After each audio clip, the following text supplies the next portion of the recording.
Everybody, it's a Mad Master here. I'm doing another video today. Um, I thought I would do this on my other setup, but I decided just to do it with my phone since it's letting me do longer form videos now, and got other stuff to do, so I didn't want to go through all the effort of editing all this stuff. So recently, there's been a announcement by the World Health Organization that in order to eliminate false positives from the COVID PCR tests, they are changing the criteria for uh, what counts as a positive or negative test. I will link to the article in the description of this video. At first, I thought it was a joke because, to be quite honest, there's been this conspiracy theory going around for a while that once Biden is in office, okay, this is another conspiracy theory. So the first conspiracy theory was COVID would go away because it's all something to get Trump, quote unquote, um, which I find laughable, of course, because it's an international virus. It's not partisan. A virus isn't partisan. um, a virus is not right or left, despite people's beliefs, despite anybody's beliefs in this. These partisan hacks that believe it's right or left, which is most people in the Democrat or Republican Party. It's like, it's out to get Trump. You must be a Trump supporter if you're not wearing a mask walking down the street by yourself when there's no one around. It's like these extremes of this stupid debate. I hope you die in a ventilator. You know, it's all fake. It's all scam. It's like it's either side. Both sides are stupid as hell. Um, Anyways, that said, or that are associated with the party system and Trump versus Biden or whatever. But that said, there was another theory that was rolling around for a while. And it wasn't as popular, but I saw it sometimes, and I started thinking about it. I'm like, this could be kind of a thing because, like, what if they change the criteria, they change the what would count in the testing? Uh, would things be different as far as what people were looking at as far as tests and cases go? And would that influence politics or lockdowns or mandates or whatever? And I was like, well, it seems more plausible that something would happen if it's not. I mean, it's not plausible that the virus was faked to get Trump, because that's such an utter despicably ridiculous notion that it's laughable. Doesn't mean that some things are overblown or exaggerated on either end, but that said, it's pretty ridiculous. But the whole idea of the cases being counted differently kind of intrigued me, and I didn't really explore it because I was just like, well, it could happen. But then the World Health Organization comes out with this announcement, and now that the United States is back funding the World Health Organization, it makes it even more prescient, I guess. Because I know now, if you want to, by the way, if you want to go all conspiracy on Trump, you could say he's involved. He's in the hands of Bill Gates, because what happened was there's two things that happened. So he pulled out of the World Health Organization, which is ostensibly funded by different countries, as well as Gavi, which is or Bill Gates, Bill and Melinda Gates Foundation. So what he did when he pulled out of the World Health Organization, he made Bill Gates's foundation, Bill and Melinda Gates, Bill and Mr. Melinda Gates. Sorry, I couldn't resist. And I'm just talking. I don't know what's going to happen with this video, but whatever. What happened?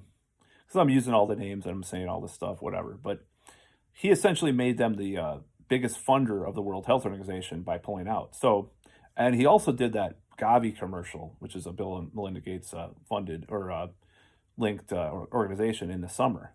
Donald Trump did. So you can almost say that if I would be surprised if conspiracy theorists, if they really wanted to bend a certain way, they could say, like, Trump was part of the conspiracy of COVID and like what happened with all of that because of the whole thing with Bill and Melinda Gates and the whole Gavi thing and the World Health Organization. Because now the United States is one of the biggest funders instead of just that one organization. So the World Health Organization has announced, though, that the testing, in order to stop the number of false positives, they're changing the criteria of testing. And of course, since we're now back in the World Health Organization, that's going to influence the United States. Now, the thing is, though, well, let's just like theoretically think about this. The bad part about this for the skeptics, I'm just going to use that term, the skeptical side, which I would consider myself somewhat part of, but not like in the same way as a lot of people. I would say I'm like a moderately skeptic. I'm a moderate, sort of leaning towards skeptic side, but not completely a skeptic. I'm just kind of like, I just hate how people have reacted in certain ways, and they've just been totally unscientific and stupid and foolish and ridiculous. And that's my whole thing. And I'll point out anybody on either side that has been ridiculous. I will, if pushed to do that. That said, I probably lean towards the skeptical side, but I think there's a lot of problems with the skeptical side too, of course. And it's done more harm than good towards being skeptical of certain things like lockdowns and stuff that, because there's been a lot of stupid stuff going around the skeptical side that needs to be called out, like, nanobots and, shit like that. But anyways, like I said, the skeptical side could have a conspiracy thing about Trump himself if they wanted to, but they choose to, they do include him on there a lot of the time. I'll say that, like Corbett Report has said, pulling out of the pandemic team or pulling down the funding for pandemic teams in late 2019 could be culpable in the whole crisis in a certain way. And what was that video that he did? Was there foreknowledge? That was the video of the virus or whatever, which is an interesting video to watch from the conspiratorial angle. Which I'm glad that he hasn't been pulled down yet from YouTube. Of course, that could change any day. So this whole thing with the changing the criteria for testing it's good news and bad news. Now, for the skeptical side, it means that the case fatality rate might increase, because if you think about it, less false positives mean less cases. And if there's a certain number of deaths, you're going to do the division, the math, and they'll say, oh, the case fatality rate is probably this. Now, that said, serological testing of people with antibody tests and stuff, that's if you test a region and come up with these estimates about, well, there were 3 times the number of people that had COVID at one point, but only one third of those people were actually tested, then it will probably remain about the same kind of rate. Now, the thing is there's been a lot of controversy from the skeptical side and so forth about the testing. And it's funny that, after all these months, they're finally getting their act together, maybe, in regards to that, because on the right-wing side of the debate, there's been this thing called the case-demic, and or this concept. And the case-demic is basically the virus is not that as serious as they say. The politicians and the powers that be and the health departments are using these cases, quote-unquote cases, to push their authoritarian agendas among the populace. And there's some truth to that. There's truth to the fact that they're using the cases as part of their justification, of course. Now, changing the criteria for testing as far as false positives is probably a good thing with regards to that part of it. That doesn't mean that all of a sudden lockdowns aren't going to happen, or all of a sudden we're going to open up, you know, everything's going to open up in the next month or whatever. It's not, it doesn't mean that. It also doesn't mean that Beijing, Biden had anything to do with that. I mean, it is weird timing though, if you think about those conspiracy theories that came out, a couple months or weeks before the election, because it is interesting. But I think it's a good thing overall that they're making that move. I think it's a little late, in regards to the crisis. Why are they changing the criteria all of a sudden? It doesn't mean that I don't support it on some level. I think it's a good thing. I think we need to, just someone might have the sniffles and go, or be exposed to, or be totally fine and go to get tested, and they're 2 weeks later they're fine, but they got counted in the cases, and then that's going to skew the statistics. We got to have the most accurate things possible. So it's a good thing. I'm not going to assign any kind of conspiratorial things to it, because overall, the people that I've been watching as far as the conspiracy stuff goes with regards to crisis have been leaning the opposite direction, not not towards this like Biden versus Trump thing, which is kind of it's kind of an element of the conspiracy culture with regards to COVID, but um, it's not really prevalent as far as what I watch. They were more like, things are going to get worse. They're going to count all this stuff the same way. But this is actually a good development in regards to that more general conspiracy angle, because now we can say, well, and just a basic scientific angle, dare I say, it's science, oh, trust the science, which oh man, I hate, I want to punch people that say that. It's so stupid. Because whose science are you following, first of all? It depends. People have different opinions in the scientific community itself. So it's not really one person or another that, it is one person or another that has different opinions and angles on this. So, yes, I hope that this hopefully makes cases go down, because it looks like they are going down, but I'm not sure about this week yet, because I know last week it looked like cases were going down, which is a good thing, in the United States. I mean, when I talk about, cases, deaths, and all that stuff, I'm always talking about the United States because that's where I live. I don't know about other places, but, so this development is interesting. I hope we have more stringent definitions of things and more clarification with regards to everything, because if you want to look at why there is a very prominent conspiracy culture involved with this whole crisis, one of the factors is the lack of uniformity and very loose or liberal definitions of certain things, like deaths from COVID, or with, or cases, or PCR tests, or,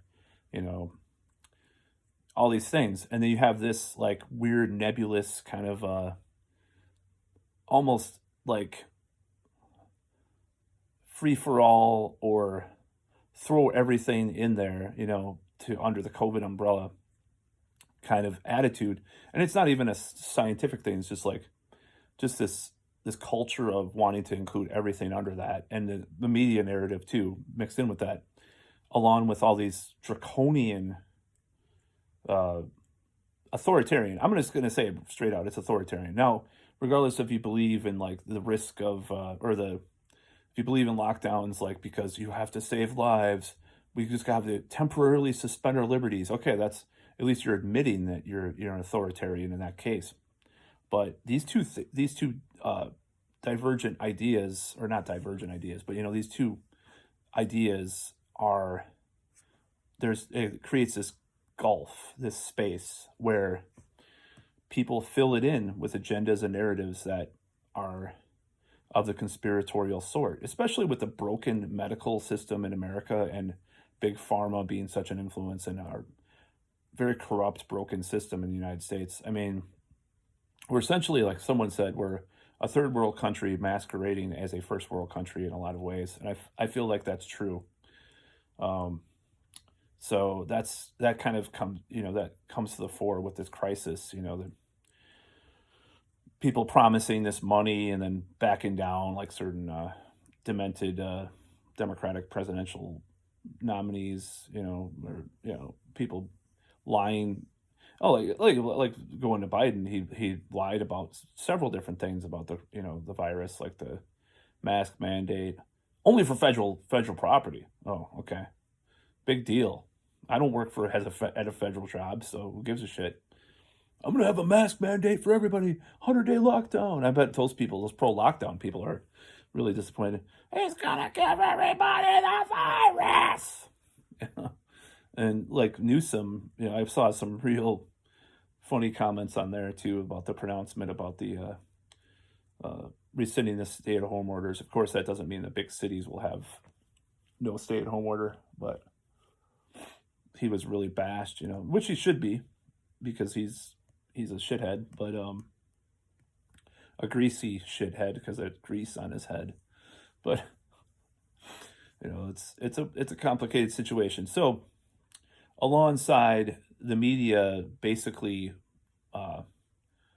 filleting Biden lately, do I think so the media narrative, do I think that's going to change as far as the crisis goes? Yes, absolutely. I've already seen it change.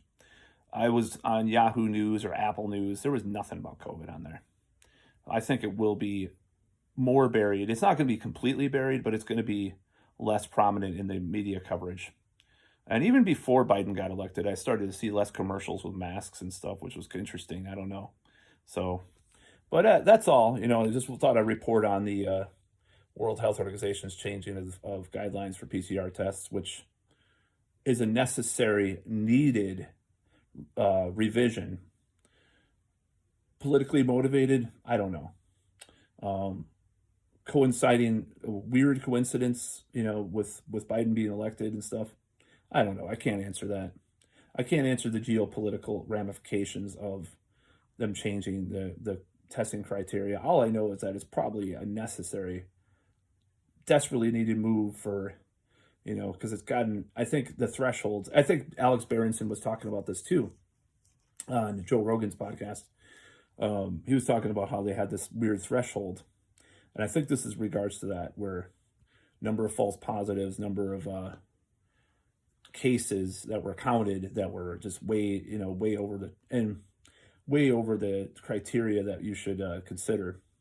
Now, testing for viruses, I know, is a very tricky proposition. I know someone that was had a certain virus and they were tested, and they were under the threshold 1 week, and then they got tested a month later, and they had this virus that they carried. So I know that from people would have talked to people about who get tested for various things. It's very tricky business. So that's something that's lost in the conversation from both, the mainstream media, whether it be the left or the right, So the testing doesn't work. Oh, there's no such thing as a virus. Oh, there's a lot of people say there's no such thing as a virus. There's no such thing as the virus. There's no such thing, the testing. But there's one thing that's for sure. If they're making this revision, there was a problem. So that's all I got to say.